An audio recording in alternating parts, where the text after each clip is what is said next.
Alors, construire un portefeuille de valeurs mobilières, c'est faire face à un élément, le risque. Donc le rendement, c'est une chose, on a tous des attentes de rendement, mais d'un autre côté, on sait que quand on investit en valeurs mobilières, il y a des risques. Or, évidemment, le but, c'est de diminuer le risque. On ne pourra jamais l'éliminer. On est en train de parler des marchés financiers, il y a toujours du risque. Mais il faut quand même essayer de le limiter. Et donc, construire un portefeuille va justement servir à faire face notamment à cette dimension de risque et à essayer de limiter le risque. On sait par exemple que si on a une certaine somme et qu'on l'investit dans un seul produit financier, forcément, on va avoir un risque lié à cette valeur financière. Si on va multiplier les valeurs financières, on va faire ce qu'on va faire, on va diversifier le risque et on va diminuer le risque total du portefeuille. Donc, construire un portefeuille, c'est quelque chose qui est assez technique, on doit plutôt se faire conseiller, parce que le portefeuille doit vraiment être le reflet des attentes en matière de rendement, bien entendu, éventuellement d'ailleurs aussi des attentes en matière de revenus et de liquidité, mais aussi des attentes en matière de risque. Et le portefeuille va précisément servir à limiter au maximum le risque en le diversifiant. Alors, les plus courantes, on va dire, il y en a 3. Les obligations, les actions, les fonds d'investissement. Alors, on va commencer d'abord par les produits uniques, les obligations, les actions. Les obligations, donc, c'est une société ou un État qui émet de la dette et vous allez acheter cette dette ou une partie de cette dette, évidemment. Vous allez en contrepartie avoir un revenu fixe, ce sont les fameux coupons qui, chaque année, sur la durée de vie de la dette, qui a une durée de vie finie, fixée, vous allez avoir un certain revenu.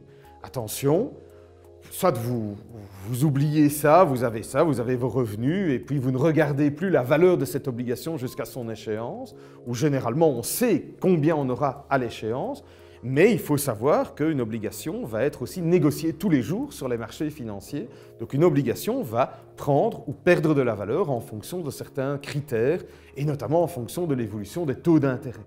Donc, ça veut dire qu'il y a malgré tout un certain risque, entre guillemets, c'est-à-dire que ce produit peut gagner ou perdre de la valeur sur sa durée de vie. C'est très important. L'autre élément, il ne faut pas oublier que comme il y a quelqu'un qui a émis de la dette, ce quelqu'un, cette entreprise, ce pays, peut peut-être ne pas savoir, ne pas être dans la capacité de rembourser sa dette à l'échéance. Donc, il y a quand même aussi un risque qui est limité ou un peu plus important en fonction de l'émetteur, mais il faut toujours avoir ça à l'esprit. Une action, c'est un tout autre produit, puisque là, vous êtes en partie propriétaire de l'entreprise qui a émis des actions. Vous êtes propriétaire, donc vous avez droit à une part des bénéfices annuels de l'entreprise, ce sont les fameux dividendes. Et par ailleurs, l'action a une durée infinie, vous êtes propriétaire de l'entreprise aussi longtemps que vous avez l'action, elle n'a pas une durée finie, et donc ça veut dire que chaque jour, cette action va être cotée sur les marchés financiers, va gagner ou perdre de la valeur en fonction des circonstances de marché, de la qualité, des performances de l'entreprise, et donc à tout moment, vous pourrez revendre cette action avec une plus-value ou avec une moins-value. On dit souvent, évidemment, que le marché d'actions est plus risqué que le marché obligataire, parce qu'effectivement, le risque lié à la performance d'une entreprise est quand même plus important que simplement le risque qu'elle ne sache simplement pas rembourser sa dette. Et puis après, on a la troisième catégorie, les fonds d'investissement. Les fonds d'investissement, c'est généralement, fondamentalement, une combinaison d'actions et d'obligations.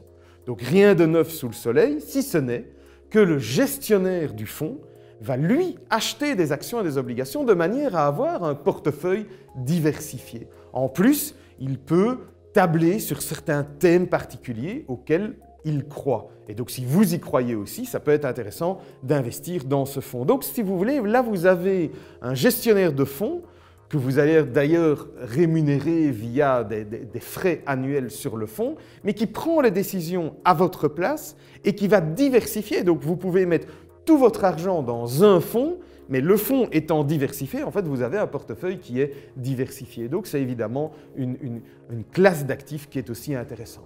Après ça, dans un portefeuille, on peut avoir d'autres types d'actifs, mais qui sont plus pour un public averti. On est là sur des produits dérivés, des produits un peu plus exotiques. Mais ça, encore une fois, il vaut mieux être conseillé par rapport à ça. Il faut évidemment être attentif aux grands classiques. Si j'investis en actions dans une entreprise, il vaut mieux en connaître un petit peu sur l'entreprise. Elle est active dans quel secteur ? Quelle est la direction qui est prise par le management? Quelle est la performance? Quelle est la solidité? L'endettement de l'entreprise? Même chose si j'achète des obligations d'une entreprise, mais quelle est la situation d'endettement de l'entreprise? Est-ce qu'elle va être capable de rembourser ses dettes dans le futur? Même chose si ce sont des dettes d'État. Donc évidemment qu'il faut s'intéresser aux investissements que l'on fait. Encore une fois, si on investit plutôt dans des fonds, on peut être un peu plus passif parce que normalement, l'asset manager, celui qui prend les décisions, lui, il regarde ce que vous, en tant qu'investisseur, vous devriez aussi regarder.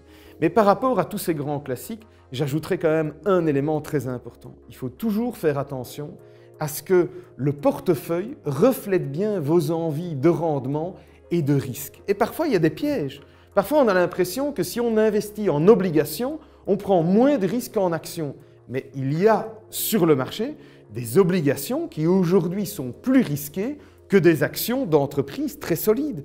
Et donc parfois on a l'impression, oui mais moi je suis à l'aise, j'ai investi dans des obligations et par ailleurs je me rends compte que ces obligations ont un rendement important, mais on ne se rend pas compte que si les obligations ont un rendement important, c'est précisément parce que ce sont des obligations à risque d'entreprises qui sont très endettées et parfois il vaudrait mieux en fait avoir des actions d'entreprises beaucoup plus solides. Donc il faut toujours faire attention aux pièges en la matière et toujours faire attention à ce que mon portefeuille soit le reflet de mes envies en termes de rendement et de ce que je suis prêt à prendre comme risque, mais de manière très claire et ne pas tomber dans les pièges des marchés financiers.